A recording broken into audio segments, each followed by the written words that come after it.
સૌ મુક્તોને, ગણેશ પ્રેમી ભક્તોને અમારા ખૂબ ખૂબ શુભકામના સાથે જય સ્વામિનારાયણ, જય શ્રી કૃષ્ણ, નમો નમઃ, નમો શિવાય. ધર્મપ્રેમી જનો, ગણપતિ ઉત્સવ એ ભારતીય સનાતન ધર્મનો અનાદિથી ઉજવાતો ઉત્સવ છે. સતયુગ વખતનો ઉજવાતો ઉત્સવ એટલે આ ગણપતિ ઉત્સવ છે. ગણપતિજીના અનેક નામ છે: વિઘ્ન વિનાયક, દેવ, ગણનાથ, ગજાનન, એકદંત્ર, લંબોદરો, વિઘ્નેશ્વરાય, વરદાર, સૂય પ્રિયાય, લંબોદરાય, જગત હિતાય, ગૌરી સુતાય, ગણનાથ નમો નમામિ. આવી રીતે ગણપતિની અનેક લોકોએ સ્તુતિ પ્રાર્થનાઓ પણ કરેલી છે. એવું કહેવાય છે કે ગણપતિ માટેની અનેક કથાઓ વિવિધ પુરાણોમાં પણ લખાયેલી છે. ગણપતિ પુરાણમાં પણ અનેક પ્રકારની ગણપતિના મહાત્મ્યનું લખાયું છે. આપણે તો બહુ ટૂંકમાં જે સમજવા જેવા ટુ ધ પોઈન્ટ કે માં જગદંબા પાર્વતી એકવાર સ્નાન કરવાની ઈચ્છા થઈ. ભગવાન ભોળાનાથ કોઈ કામ પ્રસંગે બહાર હતા. પોતાના અંગરાગમાંથી એને ગણપતિજીને ઉત્પન્ન કર્યા. એ હતી વૈશાખ સુદ ચતુર્થી. એટલે આપણે ભારતીય પરંપરામાં વૈશાખ સુદ ચતુર્થીએ પણ ગણપતિ પૂજનનો એક રિવાજ છે. પછી પાર્વતીજી સ્નાન કરવા ગયા ત્યારે અંગ રક્ષક તરીકે, દ્વાર રક્ષક તરીકે ગણપતિને રાખેલા અને કહેલું કોઈને અંદર આવવા દેતા નહીં. એ જ સમયે ભગવાન ભોળાનાથ આવ્યા. ગણપતિજીએ રોક્યા. પિતા પુત્રનું યુદ્ધ થયું. યુદ્ધમાં ભગવાન ભોળાનાથે ત્રિશૂળ દ્વારા ગણપતિનું ધડથી મસ્તક જુદું કર્યું અને એટલે પાર્વતીજી આક્રંદ કરવા લાગ્યા. તમામ દેવો પણ ત્યાં હાજર થયા. જગદંબા પાર્વતી ભોળાનાથને કહે છે કે મારા પુત્રને જીવતદાન આપો તો જ મને શાંતિ થશે. પછી શંકરજીએ પોતાના ગણોને કહ્યું કે જાઓ તમે આ દિશામાં, જે કોઈ સામા મળે એનું મસ્તક કાપી લાવો. જતા હતા નાના હાથીનું બચ્ચું સામું મળ્યું. એ હાથીના મસ્તકને લાવી ભગવાન ભોળાનાથને અર્પણ કર્યું. એને ધડ ઉપર મૂકી સંજીવની મંત્ર ભણી અને ગણપતિ દાદાને જીવતદાન આપ્યું.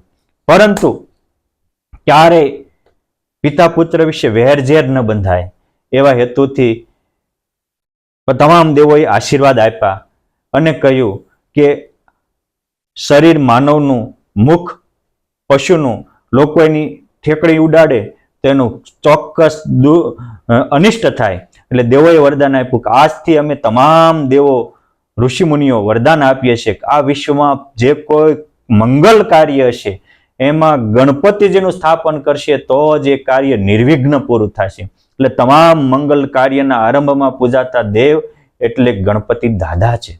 ગણપતિ દાદા માટે અનેક નાની મોટી કથાઓ જોડાયેલી છે. ગણપતિ દાદાને પહેલા 2 દંત હતા. એવું કહેવાય છે કર્ણાટક, દક્ષિણ ભારત માટે કે સૌથી આપણો દેશ સુખી થાય એની માટે જરૂર હતી કૃષિની. તો ગણપતિ દાદાએ એ વખતે હળનું સંશોધન ન હોવાથી પોતાનો એક દાંત કાઢીને ખેડૂતને મદદ કરી. જે બીજાને મદદ કરે એ જ વિશ્વનો વંદનીય બને છે. બીજી કથા એવી પણ છે કે વ્યાસ ભગવાન સાથે મહાભારતના લેખક તરીકે ગણપતિ દાદા જોડાયા હતા. કન્ડિશન હતી કે વ્યાસ ભગવાન બોલે જાય, ગણપતિ દાદા લખે જાય. જો અટકે તો મહાભારત અધૂરું રહે. વ્યાસ ભગવાન તો બોલે જતા હતા, એમાં પેન ખોટવાણી તો ગણપતિ દાદાએ પોતાનો એક દંત કાઢી જનહિત માટે એ પેન તરીકે એને વાપરી નાખ્યું. એટલે એક દંતા કહેવાના. આ રીતની અલગ અલગ કથાઓ છે. પરંતુ જે પરોપકાર માટે પોતાના શરીરનું પણ દાન આપી શકે એ જ તમામ વિઘ્નોથી દૂર કરનારા વિઘ્ન વિનાયક દેવ બની શકે. આપણે પણ આ પાવન પર્વે કાંઈક નાનું મોટું હોય તો લેટ ગો કરી મોટબના થઈએ, દુરાગ્રહ છોડી સદાગ્રહ વાળા થઈએ, કુભાવ છોડી સદભાવ કેળવીએ, વેર ઝેર મૂકી અને આપણે એકતાના પ્રતીક એવા ગણપતિ દાદાના જીવનમાંથી એકતા શીખીએ. ગણપતિ દાદાનું વિશાળ પેટ છે. એ પેટ એ આપણને શીખવે છે કે મારા બાપ કોકની ક્યારેક કંઈક ખાનગી વાત હોય તો પચાવજો.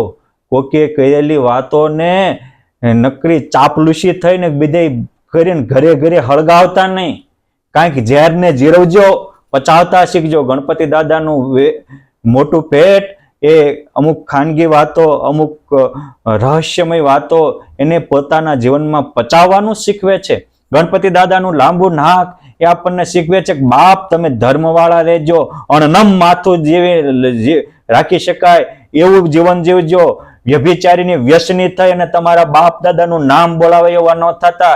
અરે મારા બાપ, આપણે જો આપણા ધર્મનું રક્ષણ નહીં કરીએ તો ઈશ્વર પણ આપણને નહીં ઉગારી શકે.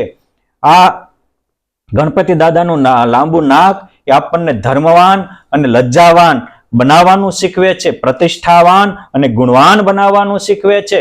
ગણપતિ દાદાના મોટા કાન છે, એ કાન આપણને શીખવે છે કે બાપ બધા કોક કંઈક કહી જાય તો એ કહી ગયેલું એને થોડુંક ડિલેટ કરતા શીખજો.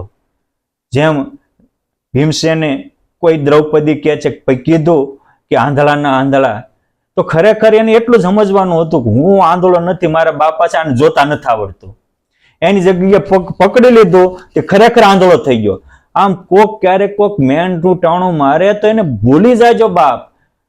આ દુનિયાનો નિયમ છે કે જેનો તમે કરો પુરસ્કાર એ વધે વારંવાર, અને જેનો કરો ધિક્કાર એને જાતા ન લાગે વાર. માટે કોકે આપણો ધિક્કાર કર્યો હોય તો એને છોડી દેજો, બીજાને પુરસ્કાર કરતા શીખજો.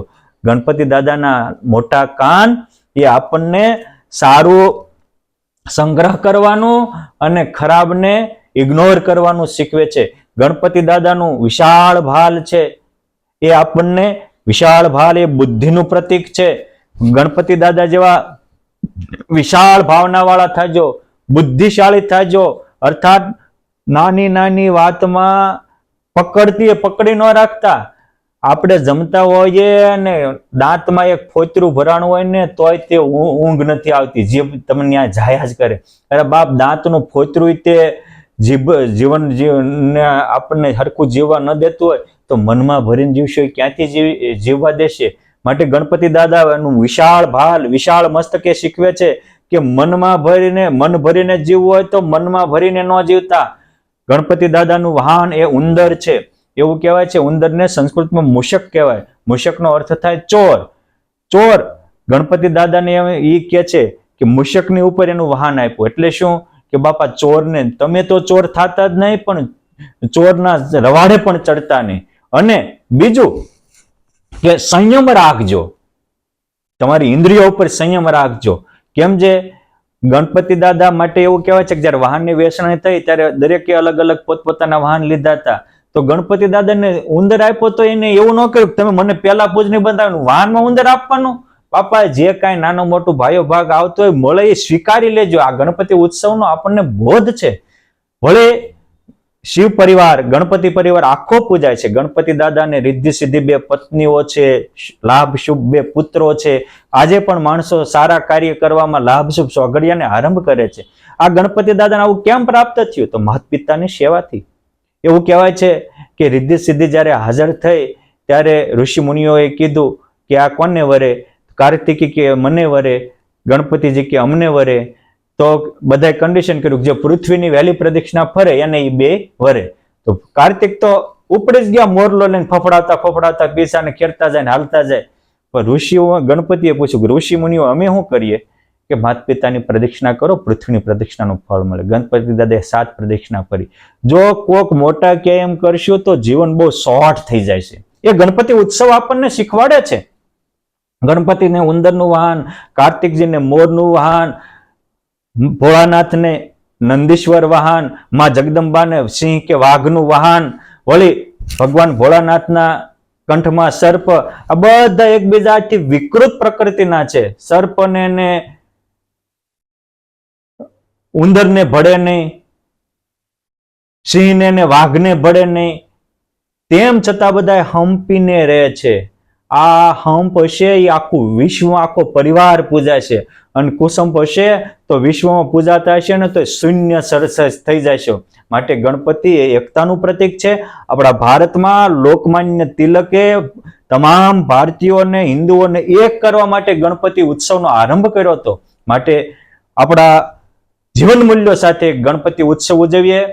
ગણપતિ જેવા ઉત્સવના પાવન પર્વે આપણી ઋષિ પરંપરા મુજબ વ્રત કરીએ, નિયમ રાખીએ, સંયમ અને સદાચાર રાખીએ, પણ ગણપતિ ઉત્સવના બાને ડીજેના ભૂંગળા ફૂંકીને અને પાછળથી પાર્ટી કરી આપણા ઉત્સવને નિકંદન કરી અને આપણી જિંદગીને દેશને બરબાદ ન કરીએ. કારણ કે આપણે આપણી ઋષિ પરંપરા જાળવશું એટલા જ પરમાત્મા આપણી ઉપર ખુશી થઈ આપણા જીવનને ધન્ય ધન્ય બનાવશે. માટે આ રીતે આપણે બધા એક મનના બની અને પરોપકારી બની, મોટા પેટવાળા બની, થોડું અસત્ય હોય ને છોડનારા સારા કાનવાળા બની, બુદ્ધિથી સારા નિર્ણય લેવા વાળા બની ગણપતિ ઉત્સવને ઉજવી આપના પરિવાર સાથે આપણા જીવનને ધન્ય બનાવો એવી પરમ કૃપાળુ પરમાત્માના પાવન ચરણોમાં પ્રાર્થના અસ્તુ. ધન્યવાદ. જય સ્વામિનારાયણ.